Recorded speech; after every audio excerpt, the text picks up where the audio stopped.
G'day Guardians, it's Matt here, and today I'm going to share with you 3 quick and easy Titan loadouts that can help you get through the upcoming GM season. These 3 builds are some of my personal favorites, and even though they're quite simple, they're very good in the end game of Destiny. They helped me get that Gilded Conqueror title twice already, and they're going to be my go-to builds heading into the upcoming GM season to get that 3rd Gilded Conqueror. Now, I know there's a lot of love out there for Stasis Warlocks when it comes around to GM season, but Titans have a lot of utility in the exotics that they have.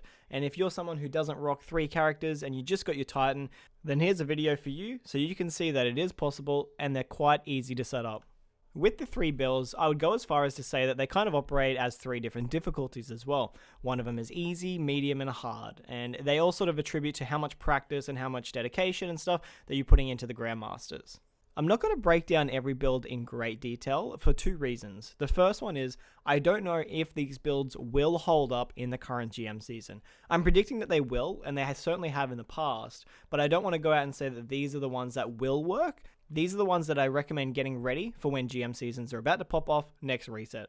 The second reason being that I wanted this video to be quite short and simple, and I didn't want to overcomplicate it with diving into stats and mods and all that sort of stuff. At the end of the video, I will do a small breakdown and a little bit of a rationale as to why I choose these 3 builds, but it won't be a huge deep dive. Now, before diving into the builds, I just wanted to preface this video by saying that the footage going on in the background is just from regular strikes. At the time of this recording, Grandmasters weren't currently out yet, and I couldn't use proper footage to really display the utility of these builds. But I'm hoping my explanations and rationales will do the trick. The first loadout we're going to look at is the Ursa Furiosa build, and amongst our fire team we often refer to this one as the training wheels build. It's kind of like doing Grandmasters on a bit of an easy mode, as I referred to earlier. Ursa Furiosa acts as a huge shield that can protect your team. It will tank pretty much every bit of damage that the game can offer. While it's taking damage, it will also generate orbs.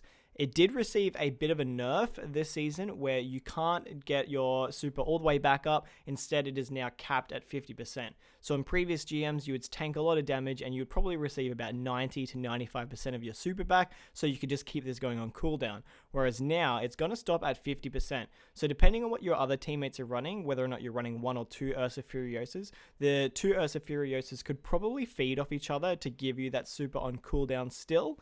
But even if it's not in the same state as it used to be, I still think this is a very important piece of exotic armor to bring into a Grandmaster, because you are always giving your team that protection. And depending on your team composition or the Grandmaster that you're running, you're essentially able to give your teammates complete cover at all times. It will result in a slower GM clear, but it will give you a guaranteed one. Now, I did refer to this as a bit of a training wheels kind of build. The reason I say that is because with our fire team, we used to run double Ursa Furiosa religiously through all of the Grandmasters last season, until we started farming them, and we started shaving off minutes off each clear, and started asking, what is the most optimal way to start clearing these Grandmasters? If someone's using Ursa Furiosa on your team, or if 2 people are using it and you guys are cycling in and out, you're essentially only going to have 2 people shooting the enemies at a time. It does result in a very slow clear.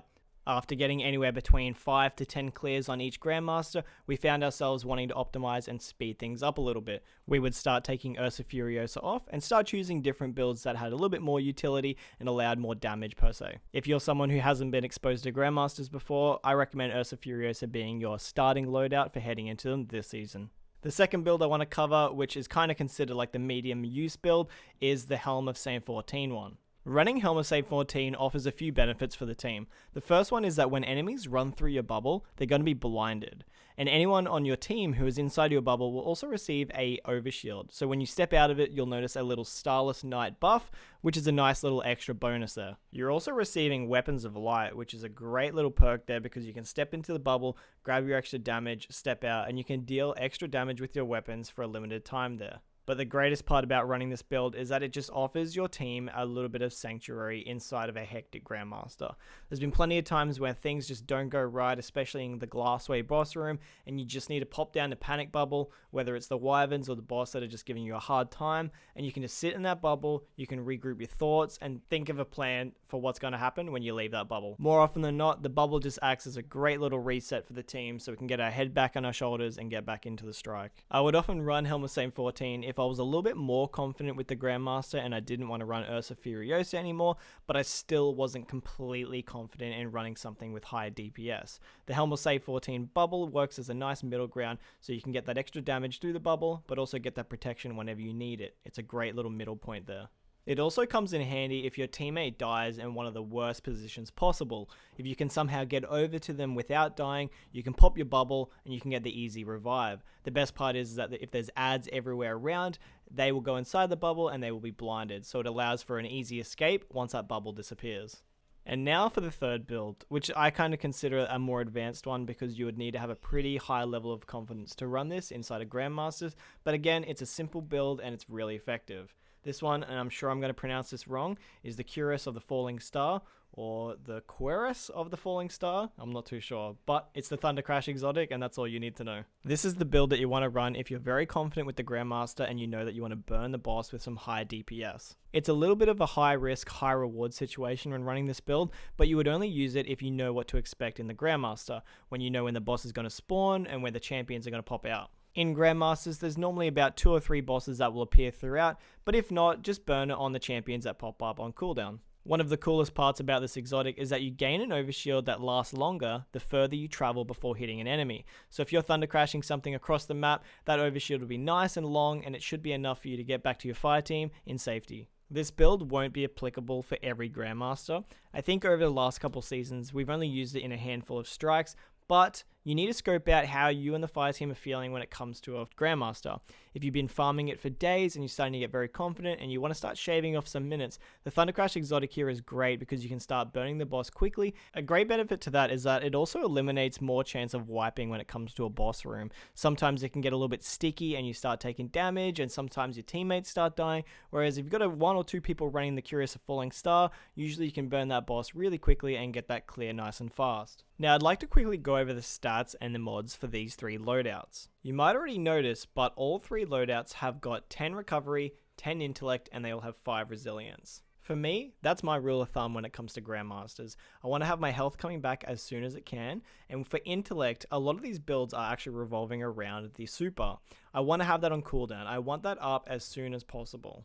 The Ursa Furiosa shield, the Helm of Saint 14 bubble, and the Thunder Crash are all a major utility when it comes to the fire team. We don't want to be caught in a pinch where we're waiting, another 5 to 20 seconds for that super to pop up so that we can make a play. So for me, that 10 intellect is sort of like a non-negotiable. Now, over the last few seasons, I have experimented with resilience.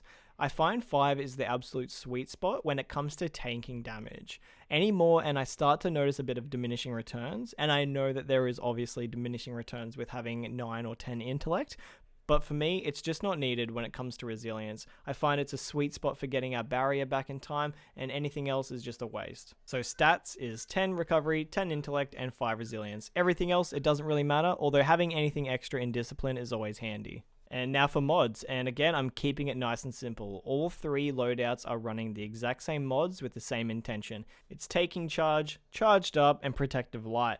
We're also running particle deconstruction so we can have a little bit of extra damage. I like to run that because I like to rely on having that myself. Sometimes it can be a bummer if you're waiting for your teammate to activate that debuff, especially if they might be down and you might need to make some quick kills, and if you don't have that debuff on, you're going to be left in a bit of a sticky situation. Now, if you've seen my other build videos, you know that I'm a huge advocate for elemental wells, but personally, I don't think elemental wells have a place in Grandmasters. One of the main things is even though we have seeking wells, I don't think that going over and picking up your well or getting into a position so that seeking wells can proc so that it will come to you is really worthwhile. I also don't think it's worth running anything like Font of Might to get that extra damage on our weapon, because then it starts restricting our loadouts, and then we have to start finding weapons that match our subclass, and then it becomes a little bit messy. And I don't think that going over and picking up a well to get your, 10 or 20 seconds of damage buff is going to be worth it, because most of the time in Grandmasters, when you're moving forward in a position, it's usually because that room is clear. I don't think you're going to kill an enemy and try and risk a death to go get that elemental well so that you get that little bit of extra damage buff on a weapon that you probably don't even want to be running just because it matches your subclass. I think keep it nice and simple. You can't go wrong with 3 stacks of protective light. I think when you start complicating the build with different mods and trying to proc different things, it becomes a little bit more confusing, and then there's more room for error there. Alright ladies and gentlemen, those are my 3 loadouts for going into the Grandmasters this season. I hope for my fellow Titan mains that I see plenty of you guys rocking some Gilded Conqueror seals, and that you receive all of the possible God roll adept weapons that you could dream of. I guarantee you that if you're stepping into the Grandmasters this season as a Titan, you're going to want to feel as comfortable as possible. I'm hoping that out of these 3 loadouts, there's something here that can help you along the way. As always, take it easy Guardians.